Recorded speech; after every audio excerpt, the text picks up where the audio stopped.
What's going on? Welcome back to the channel. My name is Ryan, and today's video we are just 3 days away from the launch of Azurite C, and with the launch of any Lorcana set, we usually see local game stores putting on their own local events to celebrate the launch and to get people excited for the set. Now in DisneyLorcana, there are 3 different ways that you can officially play limited format. Those being with the new pack rush, where you get 2 packs, you play a shorter game to 10, you start out with 2 ink, and it's just kind of luck of the draw, whatever you get in the pack. Sure, there's some strategy involved with maybe if you're doing multiple sets, what sets you're going to combine for your packs, or for a new set release like we have this weekend, you might see something where it's just 2 of the same set, which is generally a little bit safer because you're going to get cards that tend to interact with each other a lot better if you stick in the same set. The other 2 ways that you can play in the limited format for DisneyLorcana are going to be sealed and draft. Both of these have you building out a 40 card deck, but you still play games to the standard 20 lore. In sealed, you're just going to get what you get, whatever you open.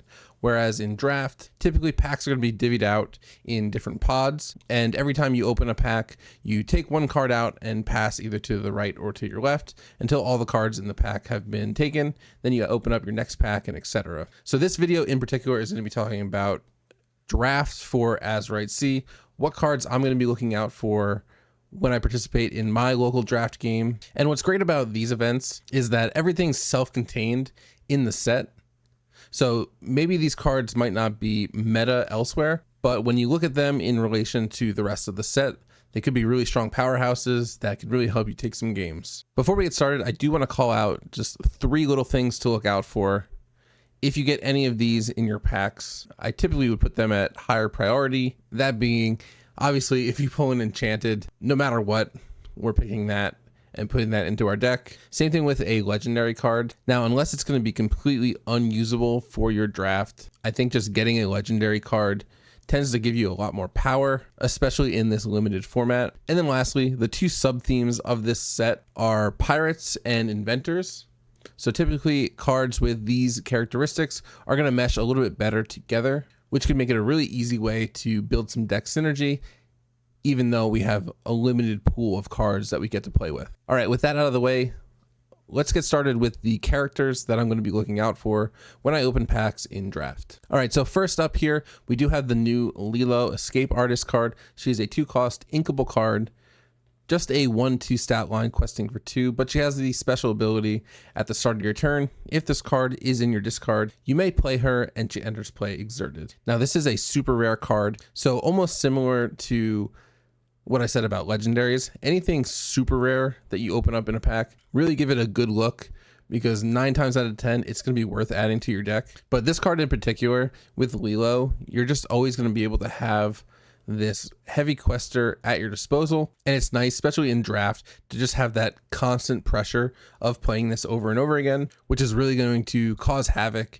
especially against unoptimized decks that aren't running 4 of removal spells and rush characters and all that. So if you see this card, I would definitely recommend putting this into your deck for draft, and then try and play this as early as possible so you can get the most use out of her effect. Okay, and now the next character that I wanted to highlight here for draft is going to be a aggro steel character. It's the 4-cost uninkable Mr. Big Shrewd Tycoon. He is just a 1/1. He quests for 3, which is very huge. And he has the ability, this character can't be challenged by characters with 2 strength or greater. So the only characters that can take this out are ones that have just 1 strength. Now, if we can get resist or ward onto this Mr. Big, he's going to be very hard for opponents to remove, because if they don't have a lot of characters with 1 strength built into their deck that they drafted, they're not going to have any real good tools to remove it. And he's going to be questing for 3 every single turn. So a really good pull if you're looking to really put on the pressure with an aggro card. And then real quick, just to pair with that Mr. Big, here are some examples of how you can give it either ward or resist so that it can survive pretty much anything, because if it has resist 1, it's not going to be taken out by a 1 strength character, and anything with 2 strength isn't able to challenge him. So you can use something like this Zipper card. He has ward, so he can't be targeted by abilities. And during your turn, whenever a card is put into your inkwell, you get to choose one of your characters and it gains resist 1 until your next turn. So if you're inking every single turn, you can play this Zipper on 3, play Mr. Big on 4. Now you do have that 1 turn lapse where you're not able to ink to activate Zipper's ability, But if you're playing with Sapphire cards, you most likely have a way to do an additional ink during the turn, so we can get around that as well. The other card that actually is also in Steel, it is super rare, so I wouldn't guarantee that you see this in your play session, but the new Captain Amelia card, while being challenged, your other characters gain resist 1. So anytime that Mr. Big is challenged, he's going to have that resist 1 as long as Amelia is on the field. Once again, meaning that those 1 strength characters, although they can challenge him, they wouldn't be able to take him out. And anything with 2 strength or more just can't challenge him. All right, now next up, I actually want to talk about 2 different cards that do very similar things. And if you can actually get these paired with Mr. Big, it's a really strong combo.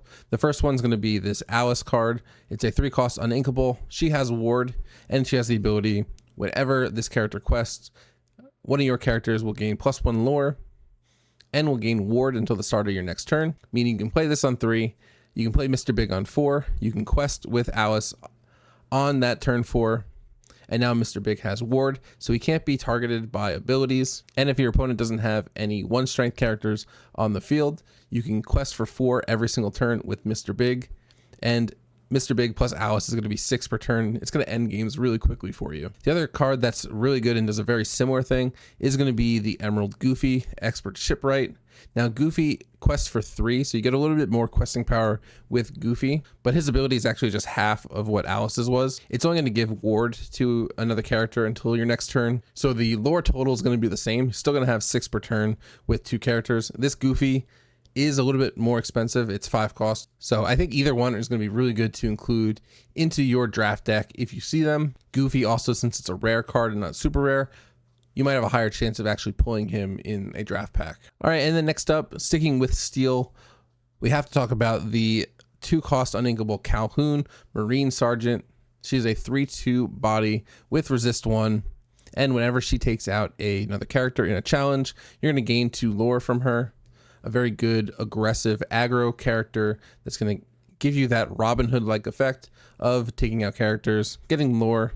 She has resist 1, so she is pretty tanky to take out in the early game, and just a very good overall card if you see this in your draft pool to include into your deck. All right, and then our last character to take a look at for draft, it's going to be a common character from Amethyst, the White Rose, 3-cost inkable. They are a 3/3 body with the ability, when you play this character, gain a lore. Anything that's going to give us that passive lore tends to be pretty good in draft. Now, we don't have ways to bounce characters because we're only playing with cards from Azurite C, and the Madam Mims are not in this set. So you're not going to be able to get multiple lore for this character bouncing it, but being a nice inkable card, getting you that free lore, and having a nice stat line of 3/3 is a card that, with it being common, could be something I'd be looking to definitely include in a draft set. All right, next up, let's talk about the actions that I'd be on the lookout for. First up is going to be from Emerald, the 3-cost uninkable You Came Back. Just straight up ready chosen character. You can pair this with any high quester to really speed up the game, allowing them to quest for 2 times during a single turn. And depending on your house rules, if your local game store allows for you to build decks from multiple colors, you can probably use this to make some pretty cool combos, using that Alice and this card to give multiple people Ward for consecutive turns. Or if you pull off the Alice Mr. Big combo, and now he has 4 lore, if you can include this as well in your deck, that would give him an extra 4 lore on a single turn, making it a 10 lore swing with just a few cards as a combo. I think it's just very versatile, and it'll fit in pretty well in any deck that you build. Next up, let's talk about an action from Sapphire. It's going to be Sail the Azurite Sea. I think this card, even outside of draft, is going to see a lot of play, because not only does it replace itself because you get to draw a card, but you get to then ink an additional card from your hand, giving you some pretty early ramp on Sapphire. This comes out turn 2. It replaces itself. Now on turn 3, you can play 4-cost characters. Overall, this is just very strong. And with it being common, you'll probably see at least 1 or 2 of these in your pack openings. And I'd be putting this card pretty high in my priority list when looking at initial pack draws. And now moving back to Steel for another action, we've got the 2-cost uninkable Twin Fire. Twin Fire is actually going to be one of the few targetable damage actions that are in this set. And it reads, deal 2 damage to a chosen character. Then you may choose and discard a card to deal 2 damage to another character. I think just being able to pick and choose a target and deal 2 damage to them is really good. And then you have the option to either take out 2 low-cost characters, or put 4 damage onto a single card. And with there being not a lot of options for targetable action-based or song-based damage in the set, this is going to be something just very useful to have built into your draft deck. And then also in Steel, I did want to highlight the I'm Still Here song. It is 3-cost inkable. It'll give a chosen character resist +2 until the start of your next turn, and allows you to draw a card. So you can potentially play this for free by singing it, and it will replace itself. But I think more importantly, it allows you to be on the aggressive and attack into your opponent's characters and maintain the board advantage. One of the most important things in draft when the lists are very unoptimized is just having constant board pressure, because there ends up being a lot of things in Lorcana and in Constructed that you end up worrying about, like be prepared, grab your swords. All those things don't exist in draft when you're sticking just to Azurite C. So if you can have that character board pressure, you'll be in a really good spot to just get a really strong lore advantage, because this song could potentially just save one of your characters from taking itself out in a challenge. All right, now let's talk about items. We're getting some really awesome items in Azurite C. The first one that I'm going to highlight is actually Megabot. It's an emerald card, 2-cost uninkable. It does enter play exerted, but it uses the emerald theme of multiple choice, where you get to exert this item, banishes the card, but then you also get to either banish a chosen item or banish a chosen damaged character. This could be really good if you can just get a ping damage on a high priority target. You can guarantee that now you're able to take that card out. I think this card can be used to really swing up and to take out some higher cost cards. For example, as long as your opposing character doesn't have a ward, if you can get even just a single damage onto them and Megabot is already gone through its drying phase, you'll be able to take it out. Plain and simple. So this card's just going to be really useful for really saving your ink resources.